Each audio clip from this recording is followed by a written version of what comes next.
Hello, and welcome to another video from 3.5 Archive.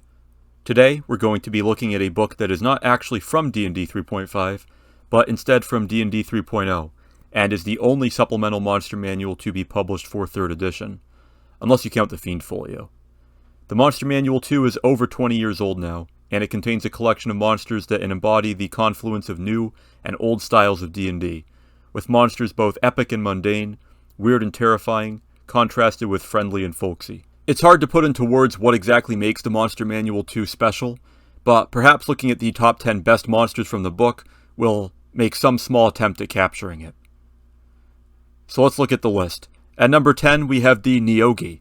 The Neogi are like a mix of snail, snake, spider, and hermit crab.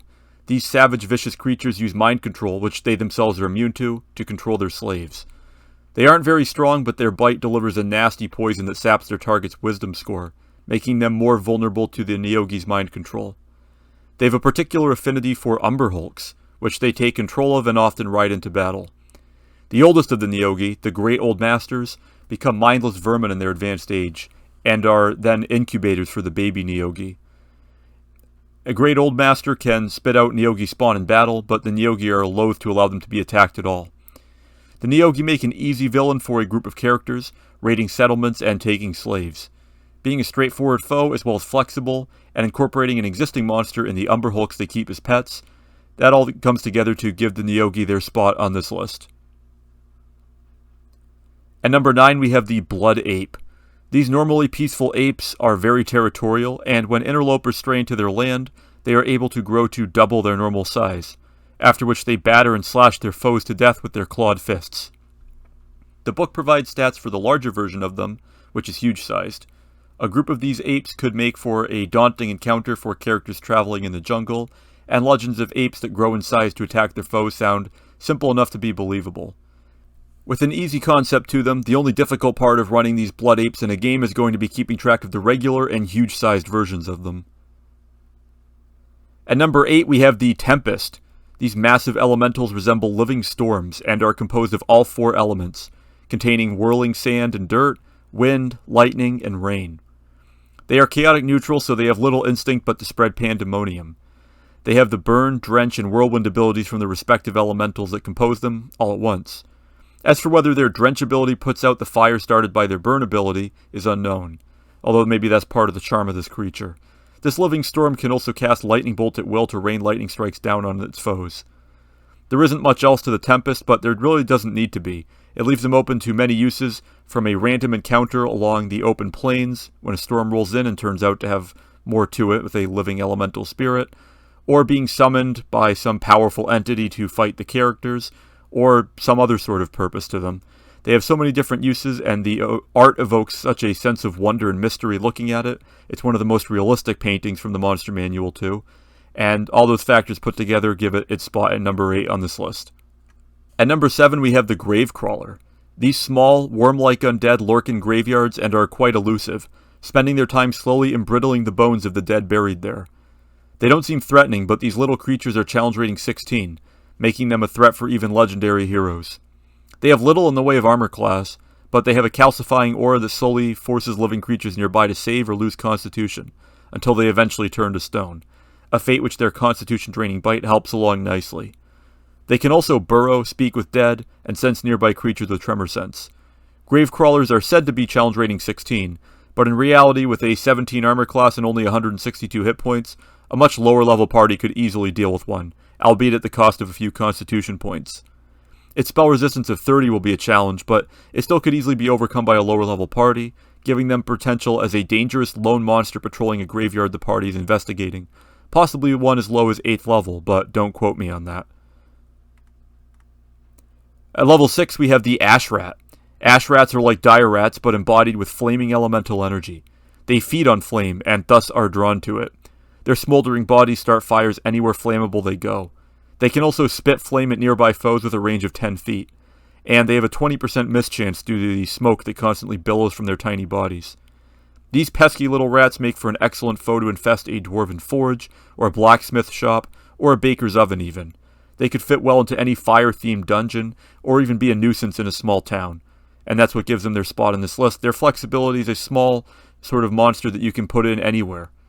They can be used at low level or as a inconvenience at higher level, with their touch attack still able to inflict a bit of damage.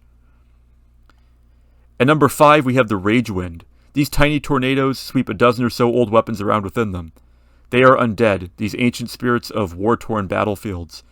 They are also challenge rating 19, making them one of the highest level undead creatures in D&D, all for what might be a chance encounter in an old battlefield or dungeon. They can lurk invisibly before attacking, or form a massive whirlwind to toss their foes about before slashing them to ribbons with their swords. It's easy to think of places to put this monster into a campaign, and its advancement looks like it could comfortably bring this monster into epic levels. At number 4, we have the Juggernaut. These titanic stone constructs are more siege engine than monster.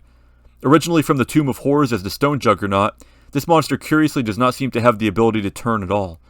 It seems only capable of rolling forward in a straight line. With 6 stony fists, it can pummel its foes or fire magic missiles at them. Or it can simply roll straight over them and deal 10d10 plus 20 damage to them.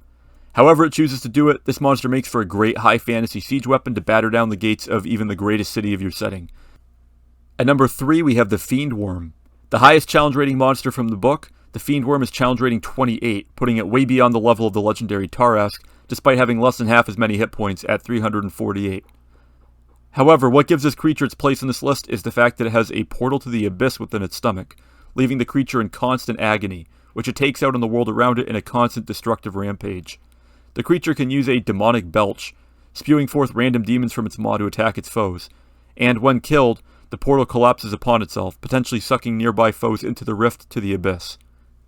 Not only that, but the Fiend Worm has a swallow whole ability that risks sending those it swallows to the abyss anyway. A fight with a Fiend Worm has campaign-altering consequences potentially, more than usual, and while it likely isn't really challenge rating 28, this monster's concept is incredibly cool.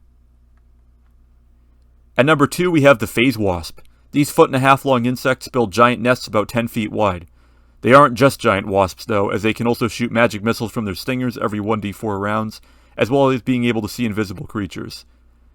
Phase Wasps come in groups of 5d4, so anywhere from 5 to 20 of them can be encountered.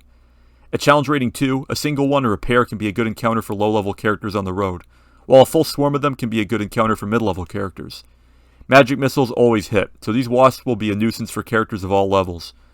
Regardless though, the novelty of giant wasps shooting magic missiles is what earns them their place on this list. And finally, at number 1, we have the Famine Spirit. These obese undead are grotesque, with detaching jaws to enable them to better consume the dozens of corpses they can eat per day. They radiate a symbol of pain aura from the runic tattoos on their greenish flesh, mimicking the pain of starvation in their victims. They aren't very strong in combat and don't have a very good armor class, but they do have a vorpal bite that makes every attack have a small chance of instantly killing you. For some reason, these creatures have a 60-foot speed, faster than even a wolf runs. The idea of these creatures and their unnervingly large maws galloping towards you as fast as a horse runs is enough to give anyone nightmares. This creature's legendary appetite is said to be able to consume all the food within a Mordenkainen's Magnificent Mansion spell within a few hours. These creatures are often followed by ghouls and ghasts that feed on what few scraps it leaves behind, although famine spirits do create spawn from the creatures they kill, who become famine spirits themselves. Their strange abilities, unique lore, and grotesque and memorable art make the famine spirits the #1 monster from the Monster Manual 2. So that's going to be about it for this top 10 video. Picking just 10 monsters from this book to be the best was very hard to do, as it is with any of the monster manuals. Let me know in the comments what monsters you think I should have included instead, and what your favorite monster from Monster Manual 2 is. And while you're at it, please like, share, comment, subscribe, and so on. Thanks for watching, and I will see you next time here on 3.5 Archive.